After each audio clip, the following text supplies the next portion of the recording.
Saludos desde la redacción de Euronews. Este miércoles 2 de junio comenzamos con buenas noticias respecto a la pandemia. Por un lado, que el Fondo Monetario Internacional y el Banco Mundial van a financiar la distribución equitativa de vacunas en todo el planeta. Por otro, que ya contamos con una nueva vacuna para luchar contra la COVID-19, la china Sinovac, que acaba de recibir la luz verde de la OMS. Y una buena noticia económica para España. El paro ha registrado el mayor descenso mensual en 25 años y el país ha recuperado el nivel de empleo previo a la pandemia. En América Latina, primera parada, Chile, donde su presidente va a impulsar una ley sobre los matrimonios entre personas del mismo sexo. Ha llegado la hora del matrimonio igualitario, ha dicho Sebastián Piñera. Viajamos a El Salvador para hacer balance de los 2 años en el poder de Nayib Bukele. Y a Perú para sumergirnos en la campaña electoral de las presidenciales. De momento hay un empate técnico. Y terminamos con una vuelta a Europa sobre ruedas muy ecológica, con unos prototipos de bicicletas solares. No se lo pierdan, pero hay mucho más. Vamos con los titulares. El FMI financiará la vacunación de todo el planeta junto al Banco Mundial. Entienden que la política de vacunación es una política económica. El líder del Frente Polisario, Brahim Ghali, salió de España este miércoles de madrugada a bordo de un avión medicalizado con destino a Argel. Aumenta la tensión en Bielorrusia tras el intento de suicidio de un activista en pleno juicio y la líder opositora, Svetlana Tijanóvskaya, exige unas elecciones libres en el país. Piñera pide perdón por sus errores en la gestión de la pandemia y sorprende al respaldar el matrimonio homosexual. Joe Biden se convierte en el primer presidente de Estados Unidos en visitar Tulsa para conmemorar la masacre racista que cumple ahora 100 años. Reabre la Terminal 3 del aeropuerto londinense de Heathrow. Ha estado cerrada desde que el número de pasajeros se desplomó durante la pandemia. Se utilizará para atender a los viajeros que lleguen al Reino Unido desde países con mala situación sanitaria y alto riesgo de COVID. Sin embargo, hasta ahora, los pasajeros que han aterrizado en Londres desde los países de la lista roja del gobierno británico han estado utilizando la misma sala de llegadas del aeropuerto que miles de viajeros de otros países más seguros. La medida llega cuando el Reino Unido ha registrado 0 muertes en los 28 días posteriores a un test positivo de COVID-19 por primera vez desde julio del año pasado. El gobierno lo celebra como un gran logro que contrasta con las 1.700 muertes diarias que se producían en los primeros momentos cuando el gobierno de Boris Johnson no tomó medidas de protección ni aplicó normas de distanciamiento social. Un cambio sanitario atribuido a la sistematización de los tratamientos y a la extensión de las vacunas. La Organización Mundial de la Salud ha aprobado otra vacuna, la china Sinovac, la segunda desarrollada en China que recibe luz verde. El Banco Mundial y el Fondo Monetario Internacional van a respaldar una inversión urgente de 50.000 millones de dólares para financiar la distribución equitativa de vacunas en todo el planeta. Estamos profundamente preocupados porque una pandemia a 2 velocidades está provocando una recuperación económica a 2 velocidades también, con consecuencias negativas para todos los países. Nuestros datos muestran que a corto plazo, vacunar al mundo entero es la forma más eficaz de impulsar la producción mundial. En otras palabras, la política de vacunas es una política económica. Y en Polonia, mientras los contagios diarios siguen bajando, el gobierno ha anunciado que va a ofrecer la vacuna contra la COVID-19 a los niños de entre 12 y 15 años. El país ha registrado tan solo 580 infectados en 24 horas. La Comisión Europea autorizó el viernes la vacuna Pfizer-BioNTech para su uso en niños de hasta 12 años. El líder del Frente Polisario abandona España y regresa a Argelia tras pasar varias semanas hospitalizado, aquejado de COVID-19. Lo ha hecho solo unas horas después de declarar en la Audiencia Nacional Española y de que ésta rechazara dictar prisión provisional o retirarle el pasaporte como pedían las acusaciones. En su declaración por videoconferencia, Brahim Ghali negó todas las acusaciones, entre ellas delitos de lesa humanidad, genocidio y torturas, atribuyéndolas a un motivo político, tal y como explicaba su abogado y como rechazaba la abogada de uno de los querellantes. El presidente Ghali ha terminado diciendo que el motivo por el que obedece esta querella es un motivo absolutamente político para tratar una vez más de minar la dignidad y la credibilidad del pueblo saharaui y su lucha en el camino a la autodeterminación que le corresponde como territorio. Las torturas están más que confirmadas. Hay testigos miles, simplemente que este señor, pues claro, como no hemos sido sometidos a contradicción porque no ha contestado, pues obviamente pues lo que digamos luego o lo que se quiera sacar evidentemente pues es un poco conclusiones personales. No hay política por medio. A las puertas de la Audiencia Nacional, el Movimiento de Mujeres Españolas para la Marroquinidad del Sáhara pedía justicia para todas las víctimas de Gali. El gobierno español, por su parte, se mostraba satisfecho de su colaboración con la justicia, esperando que su marcha, una vez recuperado, calme las aguas con Rabat. Hace 2 semanas, Marruecos abría su frontera con la ciudad española de Ceuta, provocando una crisis migratoria sin precedentes. Tratando de cortarse el cuello con un bolígrafo. Así intentó suicidarse el activista bielorruso Stjepan Latipau durante un juicio contra él, en el que el tribunal, según explicó el propio activista a su padre horas antes, le amenazó con procesar a sus familiares si no admitía la culpabilidad de los cargos por los que se le acusa. Entre otros, organizar acciones que violan el orden público o resistirse a la policía, con penas de prisión de hasta 10 años. La líder de la oposición en el exilio exigía elecciones libres. Todo esto demuestra que el punto álgido de las represiones sin precedentes que continúan desde hace 10 meses aún no ha pasado, y la escala de represiones no hace más que aumentar. Estos acontecimientos nos recuerdan que no habría pasado nada si las elecciones presidenciales de agosto de 2020 hubieran sido libres y transparentes. Por lo tanto, es hora de hablar de elecciones anticipadas como una resolución compleja de la crisis en Bielorrusia.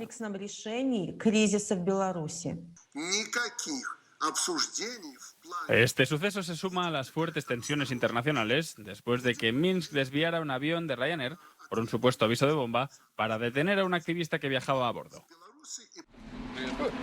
La OTAN restringió la entrada a los representantes de Bielorrusia este martes a la sede de la organización en Bruselas, y la Unión Europea y Estados Unidos han criticado duramente el carácter totalitario de Lukashenko y su respaldo por parte de Rusia, y han anunciado sanciones contra el mandatario bielorruso. Conmoción en Italia al ser liberado el asesino del juez antimafia Giovanni Falcone. El jefe mafioso Giovanni Brusca solo ha cumplido 25 años de la cadena perpetua a la que había sido condenado al arrepentirse y colaborar con la justicia. Pero esta colaboración no borra de la mente de los italianos sus más de 150 homicidios confesados, entre ellos el de un niño de 13 años, hijo de un arrepentido, que tuvo secuestrado durante 25 meses hasta estrangularlo y disolver su cuerpo en ácido. Pero su crimen más mediático fue sin duda la matanza de Capaci en 1982, que acabó con la vida del juez Falcone, de su mujer y de 3 de sus escoltas. Brusca confesó que fue él quien apretó el detonador de los 500 kilos de explosivos en una autopista de Sicilia. Para la viuda de Antonio Montinaro, uno de los escoltas asesinados, esta puesta en libertad no se entiende. No te sientes respetada por este Estado que debería garantizarte la justicia. Doveva garantirci la giustizia. Entonces yo pienso, vale, han pasado los años y tuvo que salir, pero por lo menos deberían también decir la verdad sobre el atentado de Capaci, porque sabemos quiénes son los ejecutores, pero no los mandatarios. Sappiamo i mandanti. La justicia alega que la cooperación de Brusca permitió desbaratar muchas de las actividades de la Cosa Nostra y proceder a numerosos arrestos. Pero incluso en su antiguo feudo siciliano piensan que si vuelve será mal recibido, que no aceptarán lo que ha hecho.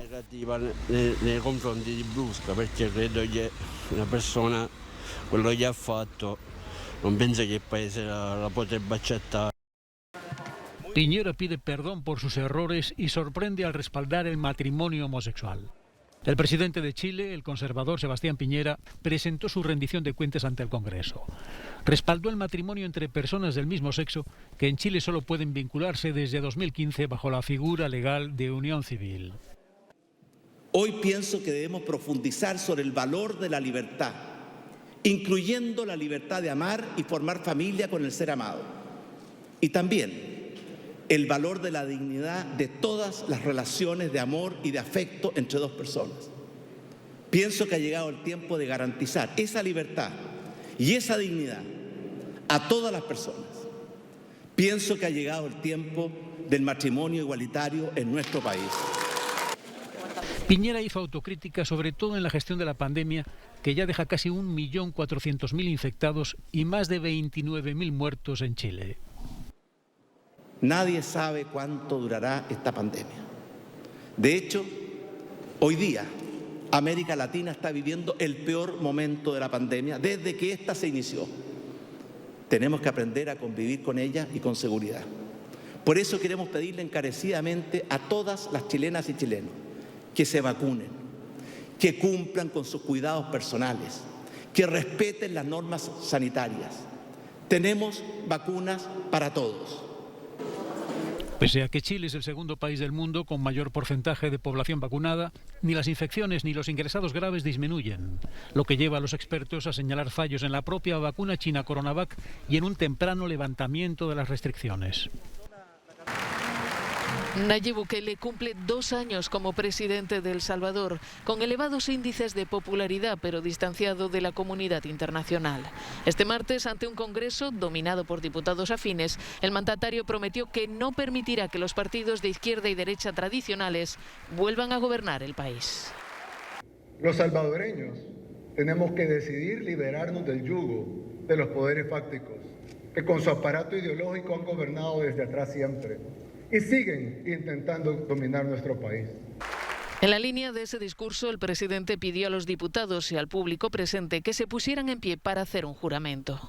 Juramos defender nuestras futuras conquistas, no dejar que los que nos hicieron sufrir vuelvan al poder jamás.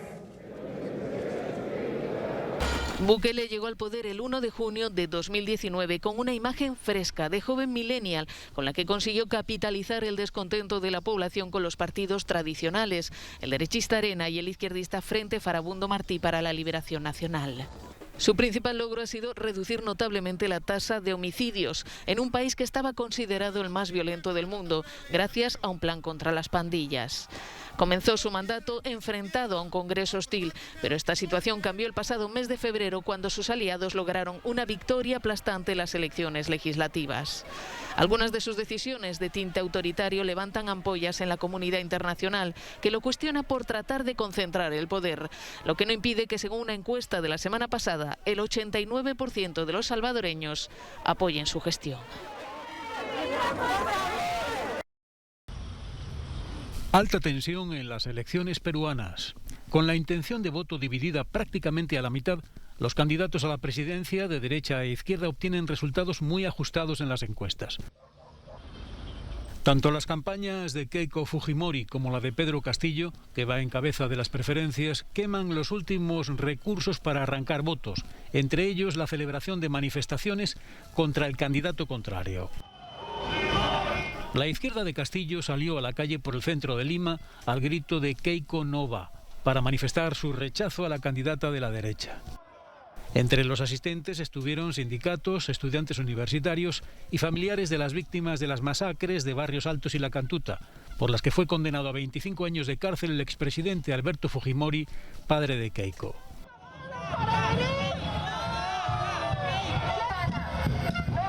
Es hija de un corrupto que apoya todo lo malo que hizo su padre.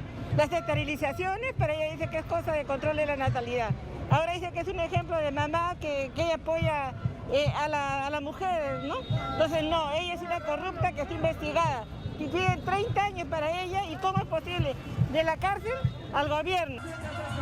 Fujimori cuenta con el apoyo del Premio Nobel de Literatura Mario Vargas Llosa, que ha llamado al voto para la candidata de la derecha. Creo que entre los peruanos he sido uno de los que ha censurado de manera más crítica y sistemática al señor Fujimori desde que a los 2 años de asumir el poder dio un golpe de Estado. Sin embargo, en estas elecciones yo voy a votar por Keiko Fujimori y he pedido a mis compatriotas que hagan lo mismo. La campaña de Fujimori promovió una manifestación contra Pedro Castillo, también por el centro de la capital peruana.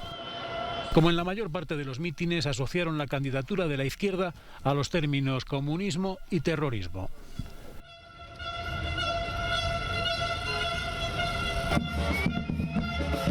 Estamos nosotros saliendo a defender la democracia, no es por Keiko, es por la democracia. La campaña electoral se realiza en un país duramente golpeado por una crisis sanitaria y económica muy agravada, esta última por la pandemia. Perú es el país del mundo con mayor tasa de mortalidad de todo el planeta. Carece de asistencia sanitaria generalizada y gratuita, algo que es aceptado por buena parte de la población como algo inevitable y habitual.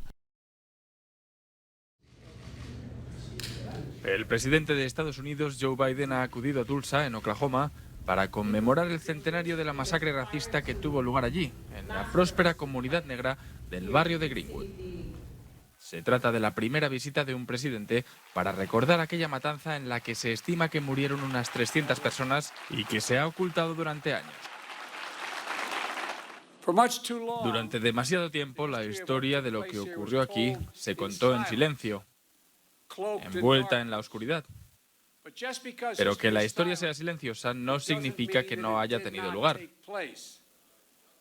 Y aunque la oscuridad puede ocultar mucho, no borra nada.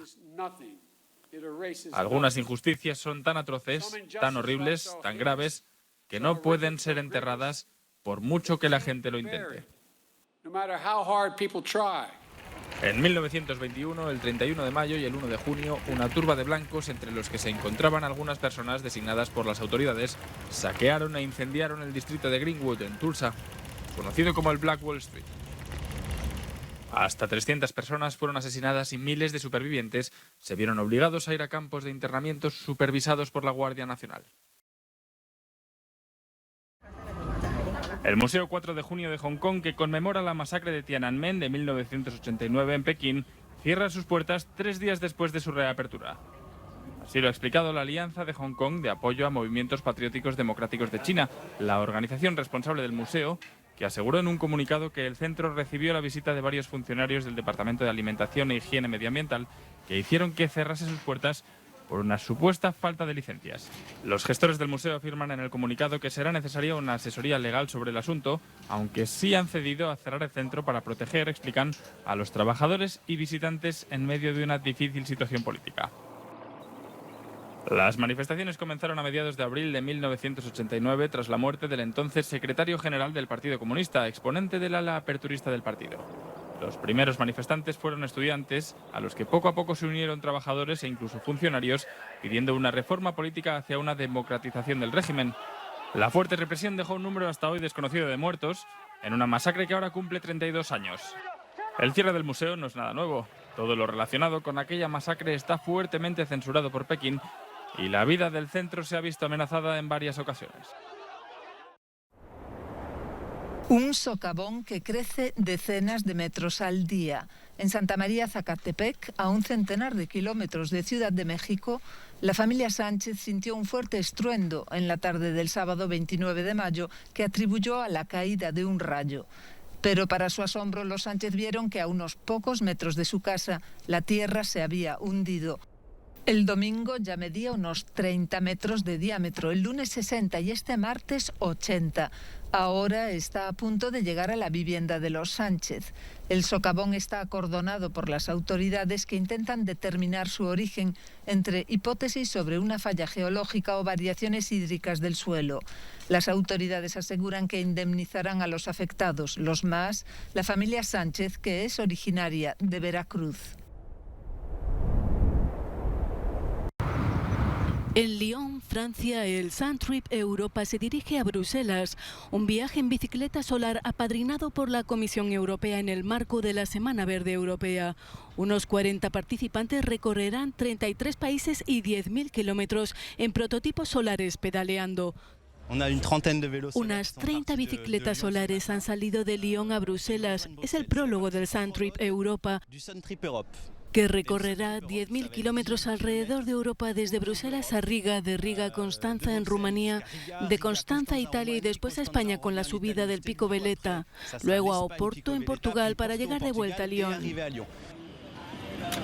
Esta vuelta a Europa en bicicleta es muy importante, por un lado porque es un viaje que muestra la diversidad de la Unión Europea, que también se ve en cada una de las bicicletas, que también es distinta. Y yo creo que esta vuelta a Europa es muy europea también en el sentido que está perfectamente en línea con los objetivos del Pacto Verde Europeo.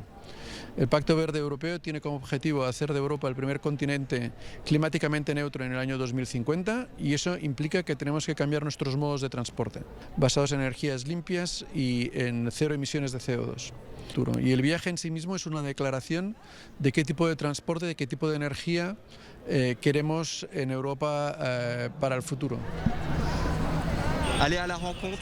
Es ir al encuentro de todos los europeos, cada día en cada etapa diferente. Los participantes, con su diversidad, mujeres, hombres, personas con discapacidad, todos irán al encuentro de la diversidad europea. Es una increíble aventura humana, imagen de la Europa que queremos construir. Esta vuelta a Europa en bici solar puede durar entre 1 y 3 meses en función del ritmo de cada participante. Embajadores de una movilidad alternativa y sostenible en unos prototipos que tal vez darán la pauta a la movilidad del futuro.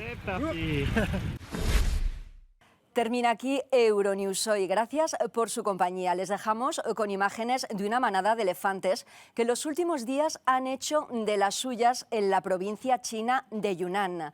Se han paseado a sus anchas por aldeas, acabando con cosechas y reservas en los graneros y causando pérdidas por valor de $1 millón. Nos vemos mañana. Hasta entonces, sean felices.